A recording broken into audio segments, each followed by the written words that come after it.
40 million people, 7 states, 30 tribes, one dying river.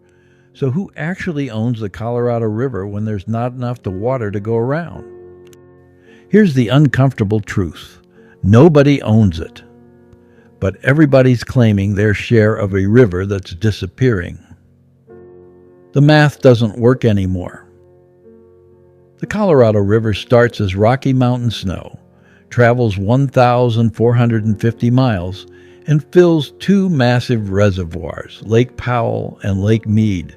Together, they're the Southwest bank account. Except the account is overdrawn. Back in 1922, states carved up the river like a pie. Upper Basin gets 7.5 million acre-feet, Lower Basin gets 7.5 million, Mexico gets 1.5 million. Sounds fair, right? Wrong. Those numbers were based on some of the wettest years on record. They promised out more water than the river actually has. It's like writing checks against a paycheck you'll never earn. Water managers call it paper water, rights that exist on paper but not in reality. And now, climate change and megadrought mean the river might never return to those flows. This isn't a temporary problem. This is the new normal. When the wells run dry, lawyers get rich. Western water operates on a brutal principle. First in time, first in right. Got your water rights in 1880? You're golden. Secured them in 1980? You're screwed when the cuts come. California's Imperial Valley? Their farms have rights from the 1920s. Practically bulletproof.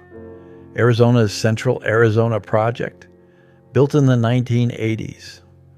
They're the first to bleed when reservoirs drop. And the reservoirs are dropping. Lake Mead has hit levels so low you can see ghostly bathtub rings on the canyon walls. Decades of water loss written in stone. Get much lower and we hit dead pool, where water can't physically flow through the dams anymore. Imagine turning on your tap and nothing comes out. That's the nightmare scenario, the players nobody talks about. Here's what usually gets left out. Tribes hold some of the oldest, most senior water rights in the entire basin. Under federal law, their rights often predate statehood itself. More than 30 tribal nations depend on this river. Many have illegal claims that should put them first in line, but they've been sidelined for a century. Any solution that doesn't put tribes at the table as equal partners isn't just wrong. It won't work. So where's all the water going? Agriculture uses 70 to 80% of Colorado River water. We're talking alfalfa growing in the desert to feed cows overseas, lettuce in January, golf courses greener than Ireland. Cities actually use way less than you'd think, and they've gotten dramatically better. Las Vegas recycles almost every drop used indoors. But cities have junior rights, so they're easier to cut. Here's the cruel irony. The biggest water users have the oldest rights. To save water where it matters most, you have to pay farmers to not farm. And that's expensive. What actually works? Forget the sci-fi solutions for now. Desalination? Crazy expensive and energy-sucking. Cloud seeding? Unproven at scale. New dams? You can't dam water that doesn't exist. The solutions are less sexy but actually work.